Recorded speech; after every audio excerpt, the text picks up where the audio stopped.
This is about the most indebted period in the history of the world. I never thought I would see so much debt so quickly as we have seen in the last few months. So what we're really talking about is government debt, because no one expects governments to go bankrupt, although we all know that occasionally they do default.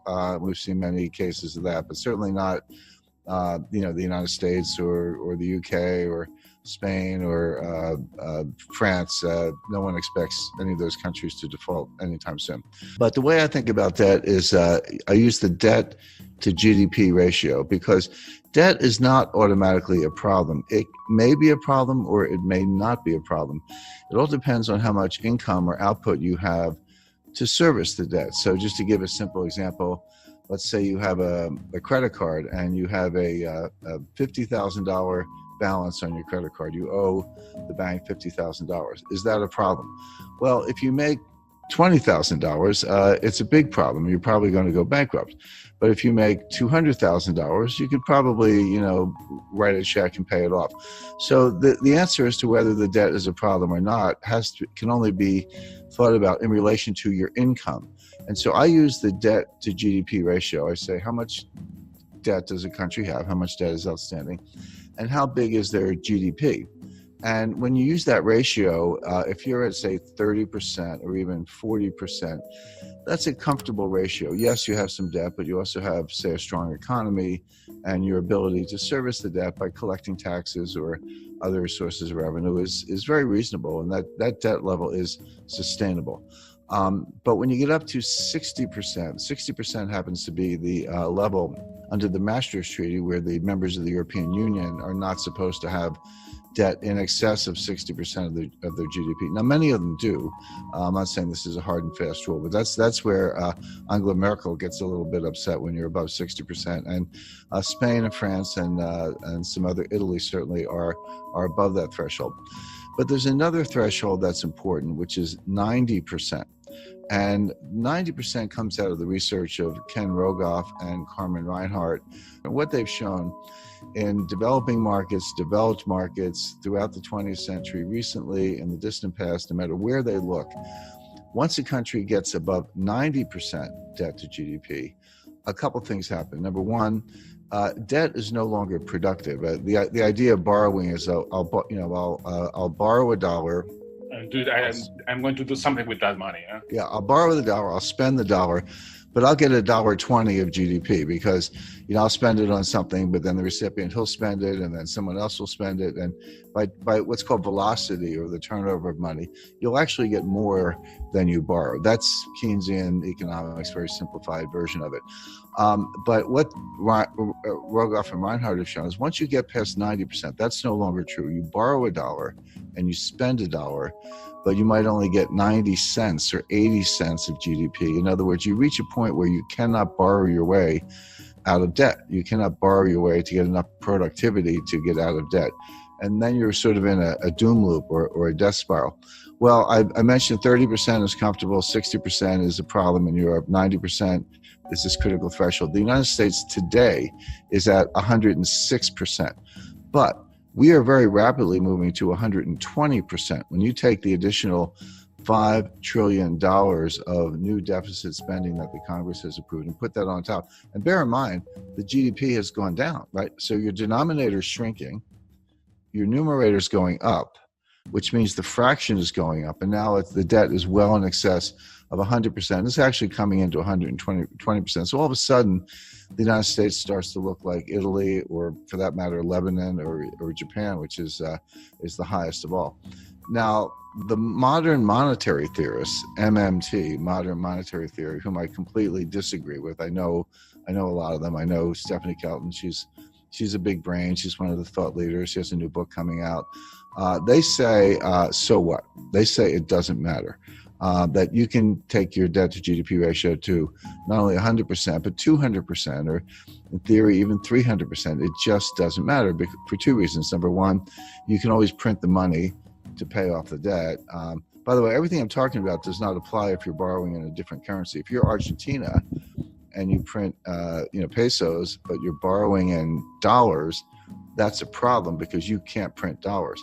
But of course, the United States can print dollars. The ECB can print euros. Bank of Japan can print yen. And if that's the currency of your debt, just print up the money. What's the problem? And they have other solutions. If inflation starts to take off, just raise taxes. I'm not so sure about that. You borrow yourself into oblivion and you get inflation and you think you can tax your way out of it. That doesn't sound like a very good way to go. But the bottom line is that all the countries, starting with the United States, but all the major developed countries are now in these sky high and rising debt to GDP ratios. Now, the question is what's going to happen next? Interest rates are extremely low. The central banks have made them low. So the debt service is not that great. The debt is huge, but if you're only paying, a fraction of 1%, it's not as if you're incurring a lot of interest expense, which of course adds to the deficit. So that's the first thing. We don't have inflation. People who say that, the money printing that the central banks are doing to buy the debt, which they are, is inflationary. That's not true. That's a kind of gross misunderstanding, comes out of Milton Friedman, et cetera. It's not true. What does cause inflation is velocity, which is the turnover of money. People lose confidence in money, and they spend it, and someone else gets it and they spend it. Everyone's spending it because they want to run into hard assets, land, gold, silver, fine art, real estate, et cetera, or just buy a car because they think the price is going up, or a refrigerator, whatever it is.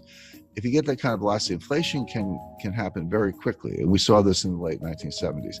So the real warning is not that any of these countries are going to default on their debt. They're not going to default on their debt because they can print the money.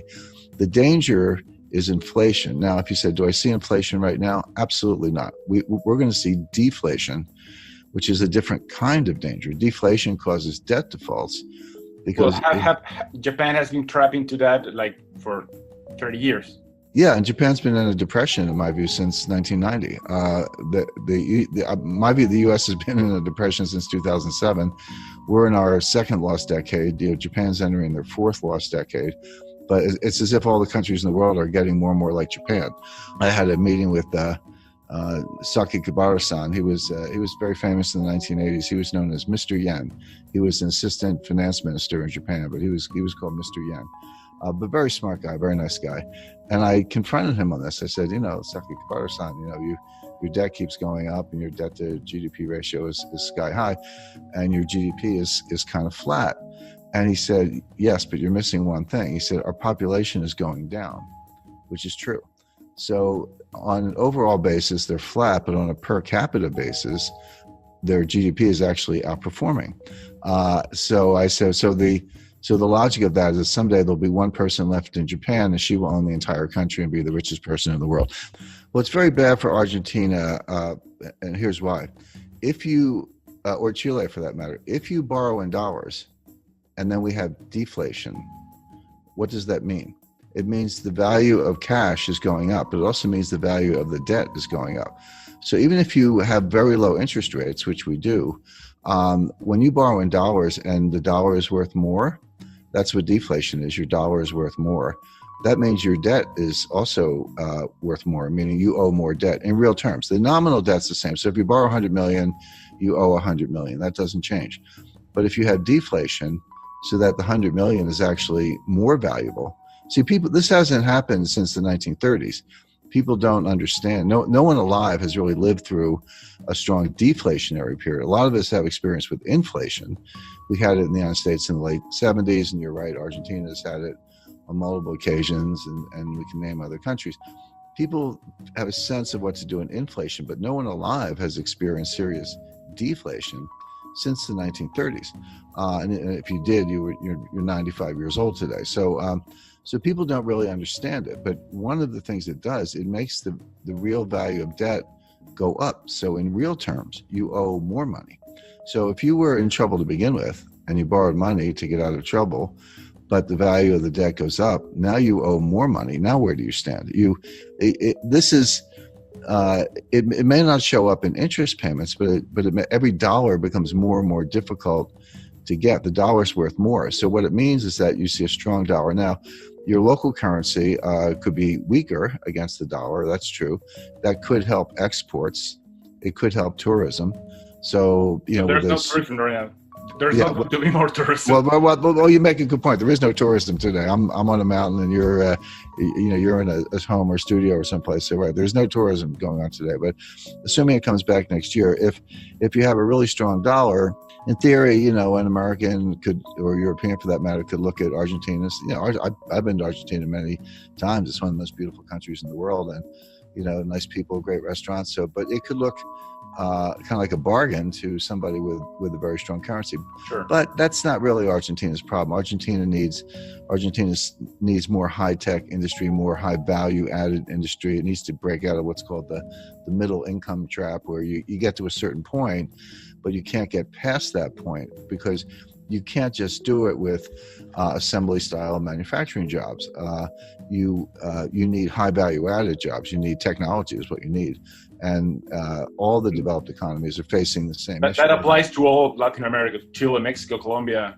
Correct, but it applies to most of Asia as well. This is China's problem. China's not going to continue the kind of growth we've seen over the last 20 years because they've used up that. When I studied development economics in the 1970s in graduate school, and we used to think that the hard part of development economics was getting from low income to middle income. And then we say, if you get to middle income, it's a straight path to high income. Turns out that's not true. Getting from low income to middle income is actually pretty straightforward. You have to get rid of corruption and you need to ease up on regulation. But you can, if you have foreign direct investment and people come from the country to the cities and you do, kind of simple manufacturing, et cetera, you can get a really good export machine going and earn hard currency reserves.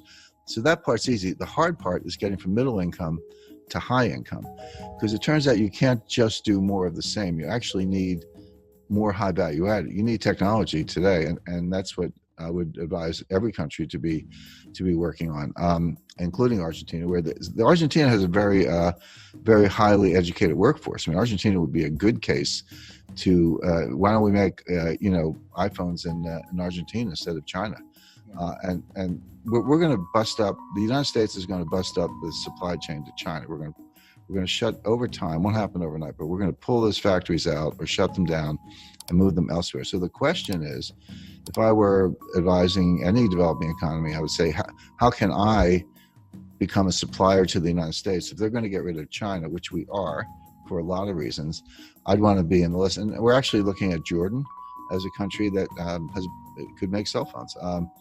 India is a big case because they have cheap labor. Argentina, I think, is a better candidate because they have a more highly educated workforce.